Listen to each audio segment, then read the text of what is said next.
Vous êtes aujourd'hui donc dans le Marais de Saône, sur le premier plateau calcaire au sud-est de Besançon. La structure gestionnaire est le syndicat mixte du Marais de Saône, une structure qui a été créée donc en septembre 2000, qui regroupe donc le conseil général du Doubs qui est à l'initiative de la création de la structure, la ville de Besançon, ainsi que les communes qui sont situées à la périphérie du Marais de Saône, que sont Saône, Maure, Montfaucon, Gênes et Lavèze. La structure a été créée dans l'objectif d'assurer des missions de gestion, protection et valorisation de ce site, qui est donc un site qui présente un milieu naturel humide et qui présente différentes richesses au niveau de la biodiversité qu'il abrite, puisque c'est un site qui fait partie du réseau européen Natura 2000, qui nous donne donc une responsabilité en termes de gestionnaire par rapport à tous les enjeux de protection des habitats et des espèces d'intérêt communautaire qui sont présents sur ce site. Et puis également un enjeu très important qui est celui de la préservation de la ressource en eau, puisque l'eau qui transite dans le Marais de Saône et que l'on voit derrière nous alimente la ville de Besançon en eau potable par le biais donc de la source d'Arcier. Ce sont donc 55 000 habitants du centre-ville de Besançon, des quartiers La Boucle et Battant principalement, qui sont alimentés par cette ressource en eau, qui vient donc pour partie du Marais de Saône et qui donc nous donne aussi une responsabilité en tant que collectivité dans la protection et le suivi de la qualité de ces eaux. Dans le cadre des missions d'ouverture au public, à travers un schéma d'ouverture au public porté également par le département du Doubs et dont la déclinaison opérationnelle est réalisée ici, nous avons tout un programme qui est proposé au public, un programme destiné à la population locale, aux écoles également,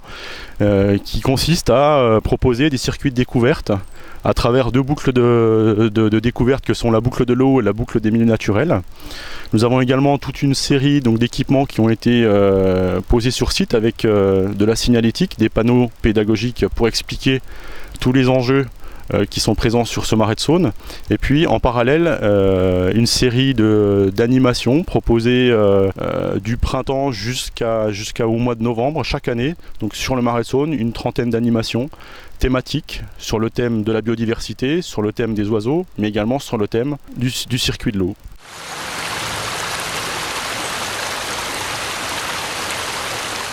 Le Marais de Saône est une vaste zone humide qui est un petit peu une curiosité sur les zones de plateau, puisque ce n'est pas des milieux qu'on retrouve fréquemment dans ces systèmes de plateaux. Cette zone humide, elle a une surface qui est d'environ 800 hectares et dans laquelle on va retrouver plusieurs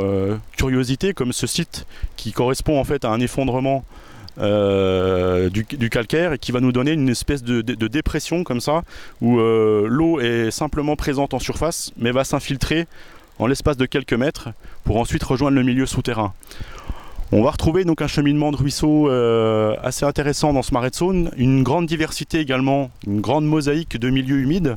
qu'il s'agisse de prairies humides, donc ce qu'on va appeler des milieux ouverts, ou des milieux boisés,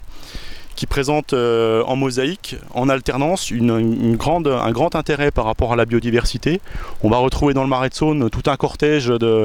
d'oiseaux qui sont inféodés à ces milieux humides, des échassiers notamment. Nous travaillons effectivement